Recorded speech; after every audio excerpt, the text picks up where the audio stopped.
ناظرین، بات کریں گے جو ٹاپک ہے، جیسے کہ آپ نے سامنے دیکھا ہوگا حوروں کے متعلق کہ حور کے کیا معنی ہے، حور کون سی مخلوق ہے، کیسا وجود رکھتی ہے، اس کا مقصد کیا ہے۔ تو اس کے بارے میں بہت مختلف آراء جو ہیں آلریڈی آ چکی ہیں۔ سب سے پہلا تو کویسچن یہ ذہن میں اٹھتا ہے، کیا حور کو کسی نے دیکھا ہے؟ کیا حور کو کسی انسانی آنکھ نے آج تک دیکھا ہے؟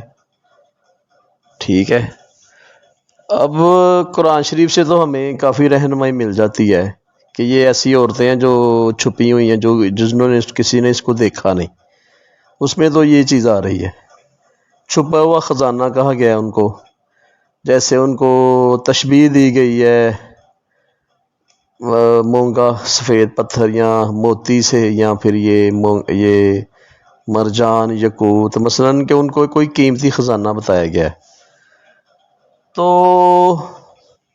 اسلامی نقطہ نظر ایک طرف، اور ایک انسانی عقل و دلیل جو ہے اس کو بھی اس کا مشاہدہ بھی کرنا چاہیے اس چیز کا، کیونکہ قرآن کریم کو ہر انسان تو نہیں سمجھ سکتا، اس کے معنی، اس کی جو زبان ہے، جو لغت ہے، وہ بہت وسیع ہے عربی زبان کی۔ تو حور جو ہے یہ کس چیز کی بنی ہوئی ہے؟ یہ کوئی عورت ہے جو اللہ نے بنائی ہے اور دکھایا نہیں کسی کو، اور جو بتایا گیا ہے کہ جو لوگ جنت میں جائیں گے ان کو دی جائے گی، ایسا ہمیں سننے کو ملتا ہے مختلف اسلامی روایات میں بھی۔ تو حور کو کسی نے دیکھا تو نہیں آج تک۔ پھر اگر یہ لکھا ہے قرآن کریم میں کہ چھپی ہوئی ہیں، وہ کسی نامحرم نے ان کو نہیں دیکھا، تو اس کا مطلب ہے کہ پھر حور کو دیکھا کسی نے نہیں ہے، صرف یہ اس کے بارے میں مثلا کہ سنا گیا ہے کہ حور ہے، یعنی کہ آج تک کوئی انسان اس کو دیکھ نہیں سکا۔ قرآن شریف تو یہ بتاتا ہے، ٹھیک ہے۔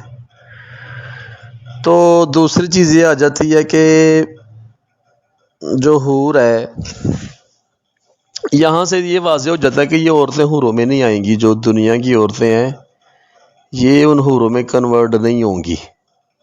یہاں سے دو باتوں کا پتہ چل جاتا ہے، جب ایک چیز چھپی ہوئی ہے کسی نے نہیں دیکھا، انسانی عورتوں کو تو ہم نے دیکھا ہوا ہے، اس کا مطلب ہے ان سے وہ کوئی علیحدہ مخلوق ہے، یہ تو پروون ہو گیا، ٹھیک ہے۔ لیکن غامدی صاحب کہتے ہیں کہ جی وہ دنیا والی عورت ہی ہے جو حور میں کنورٹ ہوگی۔ بہرحال ادھر ان کا نقطہ نظر غلط ہو جاتا ہے۔ دوسری بات یہ آ جاتی ہے کہ یہ کن کو ملیں گی، کون لوگ ہوں گے جو ان سے ملیں گے، ٹھیک ہے۔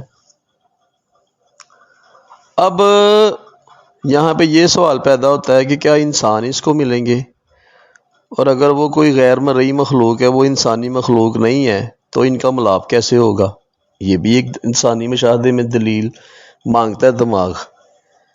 تو یہ بھی ایک متھ ہے جو ابھی تک کوئی حل نہیں کر سکا، ٹھیک ہے۔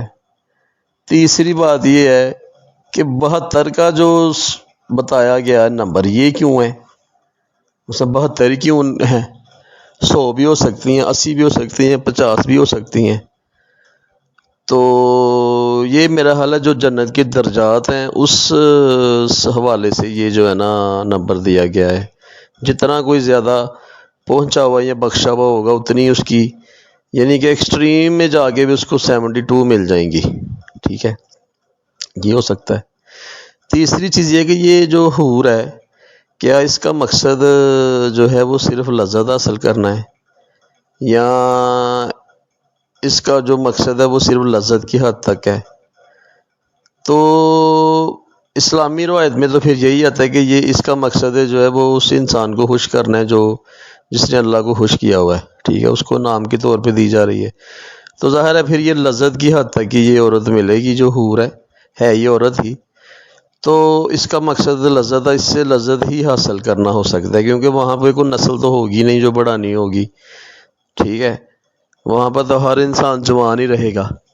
تو اس کا مقصد جو ہے نا، یہاں سے یہ پروو ہو جاتا ہے کہ اس کا مقصد صرف اور صرف سکون اور سرور حاصل کرنا ہی ہے، اس سے زیادہ اس کا کوئی مقصد نہیں ہے، یہ کنفرم ہو جاتی ہے بات، ٹھیک ہے۔ اور بھی چیزیں مائنڈ میں آتی ہیں کہ یہ کتنے قادی کی ہوگی، کتنی لمبی ہوگی یہ، ٹھیک ہے، یہ بھی چیز دماغ میں آتی ہے، اس کا جو ناک نقشہ ہے وہ کیسا ہوگا۔ تو جو ہمیں سننے کو چیزیں مل رہی ہیں اس میں تو یہی مل رہا ہے کہ یہ ریشم کی طرح نرم و ملائم ہوگی، اور ان کا جو پنڈلیوں کا گدا اندر سے نظر آئے گا، یعنی کہ ان کو بہت نفاست سے بنایا گیا ہے۔ یعنی کہ یہاں سے یہ پروون ہو جاتا ہے کہ they are made for sex, clear cut بتایا گیا ہے کہ یہ آپ کو جو آپ کا لذت ہے نا جو سیکس کی، اس میں یہ آپ کے کام آئیں گی مومنوں کے۔ اس سے بھی یہ مطلب پتہ چل جاتا ہے کہ سیکس جو ہے وہ ایک نعمت ہے، اور وہ کوئی بری چیز نہیں ہے، لیکن اس کا کوئی طریقہ کار واضح ہے، ٹھیک ہے نا، یہ اس سے کنفرم ہو جاتا ہے۔ تو یہ کچھ چیزیں میں نے آپ کو بتائی ہیں، چینل کو ضرور سبسکرائب کرنا، پھر اس پہ مزید ریسرچ کریں گے۔ جزاک اللہ۔